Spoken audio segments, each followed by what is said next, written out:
Let's try this. Test, test, 1, 2. There we go. Now we're working. Very good. Okay, good morning. Everyone can hear me okay? Mic check, video check.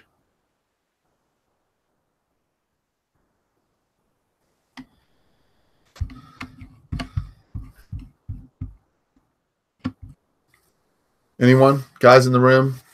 David, Dan, Peter?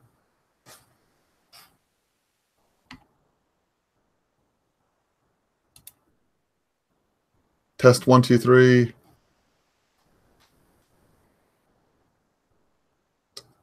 Good to go. Okay, great. Thank you, guys. Okay, good morning. We actually have some red on NASDAQ. I don't know what's wrong with it. It's amazing. There's something out on Facebook. I know it was down like 3%. ES is off its highs, clearly. And we're clearly in the position where we could take some profits, right? We were straight up. So let me go into how I'm going to, before I get started, past performance is not indicative of future results, right? I'm sharing my trade plan with you to help you become a better trader. Just like all traders working. Okay, just like all traders, I have good days and I have bad days, right? My goal when I am off is to get back to my trade plan as quickly as possible. My goal when I'm having a good day is to maintain my psychological position and keep going. I had a difficult day yesterday because I took a stop early in the day, and a couple people in the room, Alex in particular, reminded me that I was going off exactly what I coach people to do, which is to stay to your trade plan. Do not deviate, right? Do not deviate. Do not try to rewrite that plan. Even if you get flustered, go back to your normal operation, okay? So just like everyone else, there can be issues there. I had an issue, and I got it, luckily, fixed to go on to have a profitable day. Okay, so before we get started, I'm going to put the Globex high, Globex low, go over the key areas and areas of interest on the chart, and then I want to review yesterday's trading opportunities really quick, because yesterday's trading opportunities are probably going to be today's trading opportunities as well. So to jump in real quick, NQ, Globex low, 6,700 maybe? 6704 right here. Just pop it in really quick. Obviously, nothing to worry about in particular. That's close enough for hand grenades. We're just going to leave that as blue. And Globex high was, I think, up 10, right? More than that, maybe 6744.50. 44.50. Color blue. There we go. Globex high and low on that. And on ES, Globex high and low. 2766.75. So we can't even get back to the 60 yet. 66.75. Okay. 27.76 3/4. I want to remind everyone else of one other thing. I trade in a way that makes me money, right? That's the most important thing. I'm not here trying to call out trades or be the perfect trade caller or have everyone trade exactly how I trade. When I coach people, I coach them to how they trade and what fits them. When I run the room, however, I run the room in a way I should be running the room in a way that's suitable to my trading, right? Because that's my primary source of income, is the income I make off of trading. I don't make money trading. I don't pay my bills, bottom line. So, a couple of things to that note, right? I put a lot of pressure on myself at the beginning of the year. I need the cushion from January, February, and March to accelerate through the course of the year. If I start off the year poorly, I tend to have a hard time having a really big year, meaning in excess of 100% gain, which is what I'm personally shooting for. It does not mean that's what you should be shooting for, but I am looking for a double, at least, through the course of the year. I need that core base at the beginning of the year. I need to be on both mentally, emotionally, and executionally, right? When I'm not, or I make missteps, I am hard on myself, and it's important that I be hard on myself to the point where I elevate my game, not to the point where I de-escalate my game, but elevate my game. And I made an error yesterday. My biggest error yesterday was I traded before 9 a.m. I lost track of the time space in there. I won't do that again today. I promise you I'll improve that factor. Number two, we are gapping down. Anyone who wants to call a short in the room in particular, you're welcome to it. If I short, it will be for a scalp. Don't ask me how low I think we can go or how far down we think we can go, because I don't think we can go down, not because I don't want it to go down or not that I think that it won't go down. I think that is you have to put in the maximum amount of energy to get the minimum amount of return, because we're in a raging straight up market, right? And I don't care about the first down day. So I'm just telling you right now, I've already taken the first down day, taken it, thrown it in a garbage can. And the majority of my best traders are not shorting right now, meaning the guys I'm coaching, the majority of them aren't even willing to consider putting on a single short. The ones that and what do I define as best traders? The guys whose P&L is rising week over week and month over month on a consistent basis, those guys have thrown out their short trades completely, with the exception of one guy who's a scalper. Okay, so if you ask me in the room, hey, Simon, how far do you think we can go down? I have zero idea, because it's a fruitless endeavor right now. Until what? Let's go discuss what has to happen. We'll start off with a yes. This is a TPO for those who are not familiar with it. Hold on a second. Let's clean all lines. There we go. Okay. The only reasonable down day that we had, meaning that we had a shot to a down day, was this here. What were the characteristics of this down day? If we look at this and break it out into 30-minute periods, A, we open below value, because we're going to take this and apply it right to today. We open below value, right? We had an inability to trade into value, right? See how we rejected right at value area low, right? Right there. The only difference is normally this would be the beginning of a setup for a trend day down, and we cannot get a trend day down in this environment. Period. End of sentence. Nothing else to say. There's just too many responsive buyers, too many people trying to get in. What's the biggest risk in this environment? That everyone hits the exit all at the same time and we whoosh down. Okay, that will happen one day. You will see all over Twitter, boom, I called the top. I knew it was going to go down lower. People have gotten their ass kicked trying to call tops. It doesn't work. What do I need to short? So I can learn from the market. I need a neighborhood, as I call the value area, above, and I need to press into that neighborhood so I have my friends come and help me with any kind of short possibility, right? Next, what I want is all the volume points of control to the left to be close to tested and or tested.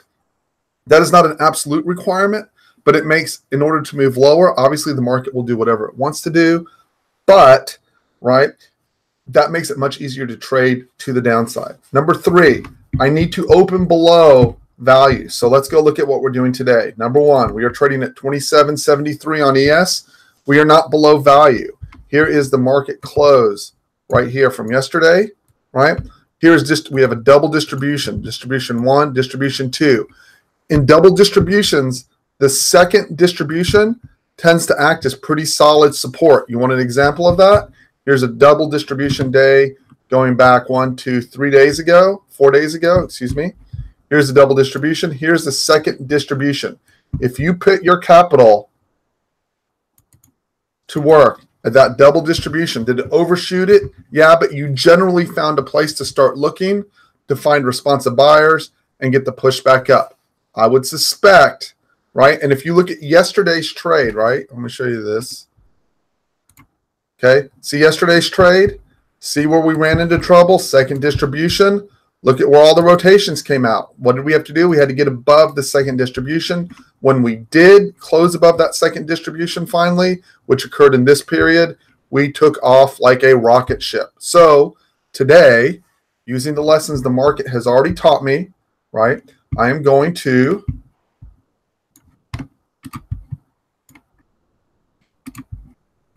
know that in order to move down, I've got to get below this 27.56 to 27.60. And if I do, right, the volume distribution was a little bit weird on the 10th, right? The TPO and the volume point of control are spread out more than usually. Usually they're right on top of one another like this right here. The two profiles are split a little bit. And so all of this is a valid support area. If I get underneath this area, there is not a lot. Let me erase this so you can keep up with your notes. Didn't mean to do that. Meant to do this. If I get below this area right there, 27.44, there's not a lot of support below. You have to play that against what the stretch will be. We closed at 27.64. we're trading at 27.73. So from 64, if I take away 20, that puts me at 27.44, right into the naked volume point of control. I would expect an attempted response back up. If this flushes, it becomes resistance and a key trap location. Either way, this is a critical area no matter what. If we go to an extreme and we get 30 points down, that puts me at 27.34, which is right here, which happens to line up with a naked volume point of control and a naked TPO point of control. Those are my two. So from a strong support area, I have 1, 2, 3, this whole area, 48 to 44. And finally, this 36 to 32 area. Let's call it 36 technically all the way down to 28. But let's just call it 36 to 32, given the stretch. That's the story on ES. Guys in the room, you all know how I want to enter a trade, right? I do not want to buy a falling knife because I don't want to get run over. I'm looking for us to stop. If we start one timing on a 30-minute time frame to the downside, I am looking for that to end. When that ends and we get a retrace, I'll be very cognizant to press that trade to the upside. As long as we don't break the low, I will press the trade to the upside. I want to give you an example of that. Okay. Where's our down day? Right here. Not a perfect example. Hold on. Where's our down day? Not a perfect example. Wow, we actually have to find a down day to give an example, don't we? Here. This probably works right here. Nope.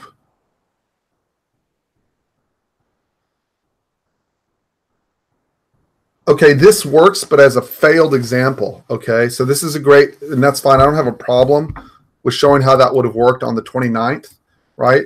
So see how we opened up the letter A, opens this up above value, right? See how the prior day, this is my value area. And I would have said, in order to move lower, so we can apply it for today, right? In order to move lower, we have to get into prior day's value, right? We have to get beyond the volume point of control and the TPO point of control, and then I have to get underneath value, right? So if you look, how did the market react? We opened above and we open drive lower. We came right into the point of control in general, 12.19 and 12.20 down days. Okay, thank you. Came down, right? We stop. I want to show this. We stop one timing right here on this bar. When this bar closes, this stops one timing to the downside. Why is that important? These are 30-minute time frames, right? If I then took from here to here, this is where I would have, this is important, right? This is where I would have entered. Realize this would have been a losing trade, right? I still would have been willing to press, and I was still all right with the stop. This stop right here, once we stopped one timing, and the close below value area low, which occurred right here, told me that the market was probably in trouble. The stop was reasonable if you look at the size, right? The low was 83. The backside entry was roughly 85. You talk about a 3-point stop. Additionally, right, what was the other big problem? An inability to get back to the 50 retrace all day long, which is a sign of trend day down. If you want to look for what it will look like if we just fall apart from highs, the 29th is a pretty good model. Again, this doesn't encapsulate how I would have done this from a 5-minute time frame, but from a large time frame it does. If we go back to the 19th, thank you, Bill, by the way, for helping me out to get the if you look, see how we did not stop one timing all the way down here on the half-hour bar till right here. See this right here? This is important. Again, why?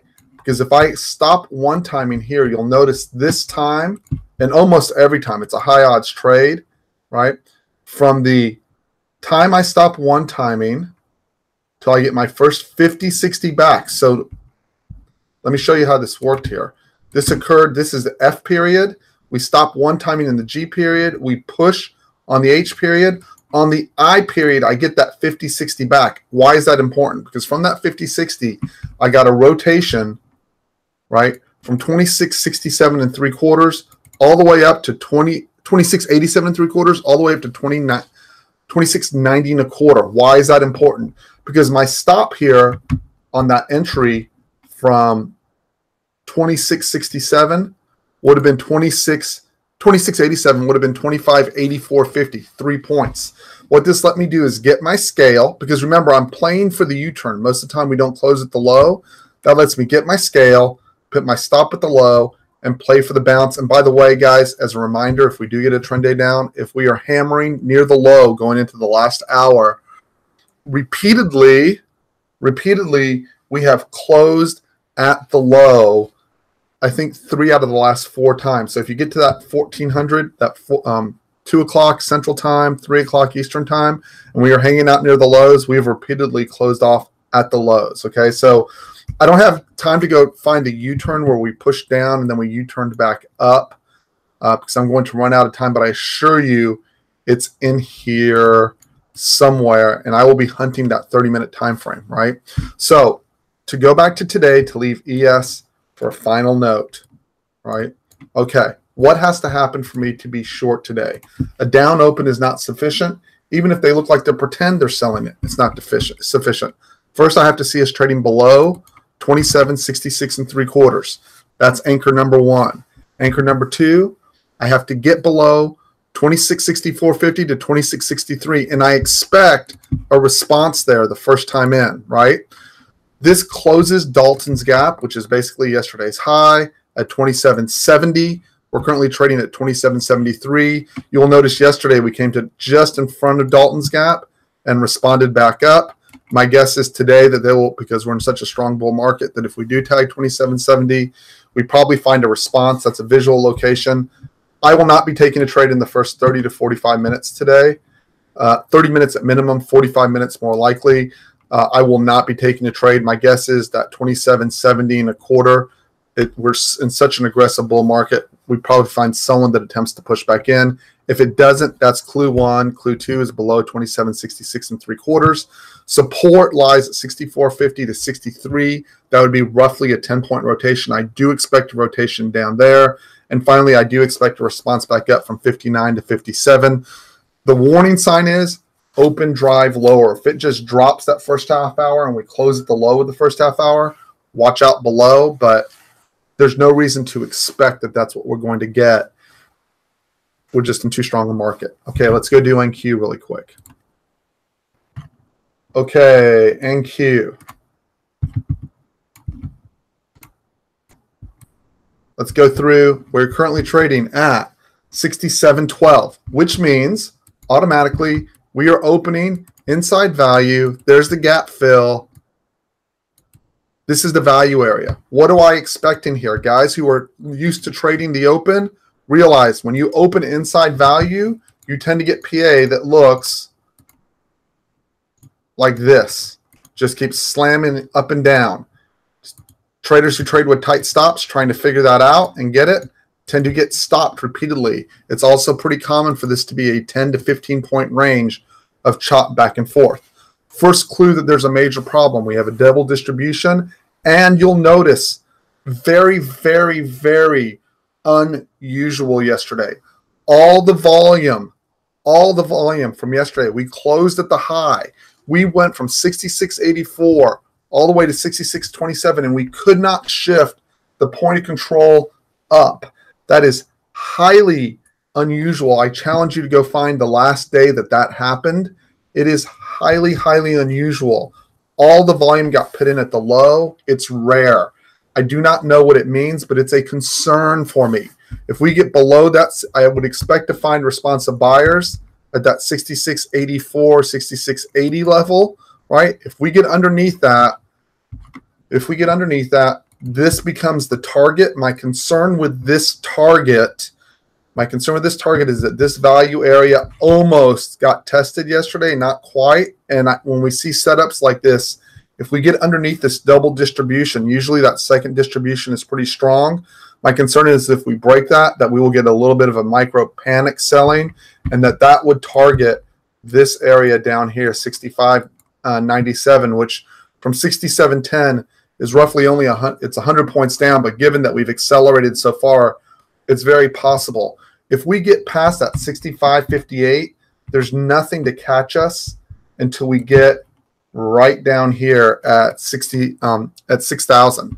And from traders that I've been speaking to at hedge funds, Everyone's targeting 6,000 for a long. I would expect it to actually get front run.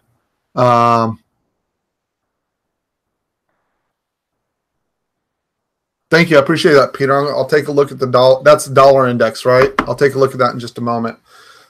So my area of concern is here, right? If we sweep through, it's not a problem because I know I'm going to get above my last bestseller, backside test, and push. Okay. The opposite side of this is if we open up an open drive higher and we consolidate above 67.17, this applies to both ES and NQ above value area. If we consolidate up here, okay, we consolidate up here just like yesterday, we consolidated above the value area. I am thinking in my head, push up, right? I am not going to try to force a short up here because there's no realistic resistance levels. Okay, lastly, for areas above, I want everyone to have this down, so I'm going to switch over to my chart book really quick. Get rid of, I need this. Here we go. For the day.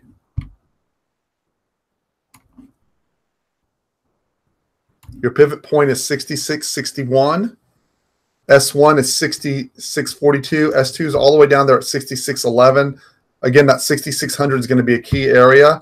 So you should mark that the pivot point on S2, if we do melt, that between that 66.11 and 6,600, I expect responsive buying. On the upside, right? Wow, that does not make sense. I don't know if this is just not updating because we don't have the new day yet. I will review this as soon as this opens. Right now, R3 is 67.43, but this should print some new numbers as soon as we open. I'll go look at it. Again, I'm not looking to short. I'll be shocked if they do anything but push it up in front of the holiday, but that's great. My trade plan I'll adjust pretty quickly, right? Just be aware from yesterday, R3 is all the way up at 67.43, and we are still trading above yesterday's resistance to 67.10. We're right at it right now. The resistance points are important when we're at new all-time highs because there's nothing else to lean against, right? The reason that the trade package works, right, when we look at these TPOs, this works because we know that there's other people looking at this and that there'll be responsive sellers and responsive buyers at this area. So normally I don't care about the pivot points, but in this market right now, we need to look at them because we have nothing else above that, and something that Ralph's very good at and a couple other traders in the room, which is the range extensions. Okay. I want to go over finally what worked yesterday and where I made my mistake, and I'm focusing purely on NQ. The best call of the day was that we were going to get this rip to the upside. Don't short, right? Number one, we consolidated above the value area, right? See this right here? This is where I made my trading mistake. My trade plan was, I made two errors. My trade plan was not to trade before approximately 9:30 in the morning. Had I done that, I'd have had 0 stops yesterday, 100% win rate, right? Instead, what happened? So I replay this so I do it properly today. I saw this setup. We got above the last seller, and I was probably a little anxious and wanted to catch this move to the upside. Took the long right here, right? Took the stop right down here, and then had the indignation of watching it come right back. I got pissed off. Alex sends me a message, luckily right here, and says, Simon, the backside test of your last seller, right? That was the last strongest seller. You've got to jump on top of that, basically is what he was saying. I got long. I scaled here, and I scaled here, right? And I got back long somewhere in here. I forget where, but I had one more trade in here, right? And then finally, we got above our last seller. Guys, if you'll look closely for guys in the room, right in here, this is a perfect setup on this backside test right here above your last best seller, which was back over here, and gave you the perfect lead for the push to the upside. I was in a coaching session, but that was a perfect upside break. And as I said, there was no point in shorting this. If you don't have any friends up here, yes, one day someone will catch the rip to the downside. I would not waste time with it. I want to go and look at ES real quick because the banking sector is really, really strong. Banks, ES open yesterday. Wrong ES, that's 24 hours. There we go. Notice we never got below the first 5-minute low, right? This was your best last seller. That's too big a time frame. Let's back this off.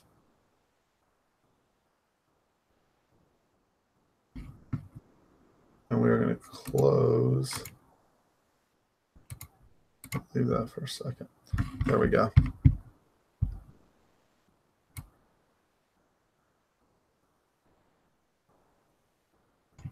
Wow, that's moving incredibly slowly. Let's widen this out. Okay. Your first bar was your best seller, right? We closed above. This is your backside test right here. Your stop against your swing low. Again, they pushed you almost all the way down, right? Your stop had to be right underneath this bar right here. We got back above again. This turned into your last best seller. There's your backside test. There's your push to the upside, right? So whether you're trading ES or NQ, guys, we can wait for the opportunity to get above the best last seller. Don't get anxious. If we miss it, we miss it. We will get enough of these backside tests to make us a ton of money all the way through the course of the year. There's zero question in my mind. Again, holding above yesterday. So NQ's opening inside value area. I expect open auction, swift rotations up and down, right? And 10 to 15 point rotations that net go nowhere until we either get into that second distribution, right? Or we get below or above value area high, value area low, at which point I expect the market to go directional. The obvious guess is to get the push to the upside because that's what's been given to us every single day. Sorry about that. We've been getting that push to the upside every single day. So it makes sense to guess that. And I am praying and hoping what I want is that a push down like this, no matter where it comes, whether it's beginning of the day, end of the day, get above generally my last sellers, extend up, retrace down, and catch the extension for continuation higher. That is my plan in a nutshell. If the market opens up, right, goes sideways and never retraces to give me an entry, I probably get nothing, and I'm all right with that. So just know if you're asking me, hey, if we start going sideways like this and you think continuation, guys in the room, you got to take that trade on your own, right? Because I'm not taking it. I need some of this, right? I need to capture some seller so I can have him help me out. I don't want to guess that new money is going to keep pouring in and in. That's for my own satisfaction. That's where I'm comfortable taking the risk, and that's what I'm going to look for, right? I want to be most optimistic when people are most pessimistic, and I want to be most disbelieving when people are absolutely convinced the market's going straight up. So, guys, thank you for joining me on YouTube. I'm going to end the broadcast now. If you liked it, please hit the like button. Most important message I can send to you, do not keep losing money. If your trade plan is not working and you are not consistent, stop, paper trade, find out where the holes you have are psychologically, mentally, and actual structurally, right? Patch them, fill them, then go back with real money. Don't lose money. It's not necessary. You should have a high expectation and a high win rate. I wish you all the best of luck, and I hope y'all kill it. Have a wonderful, wonderful day, guys. I'll be back Monday morning. Guys in the room, taking a quick break, and we'll be back for the open. We're about to pop it right now. I'm letting that first half hour go.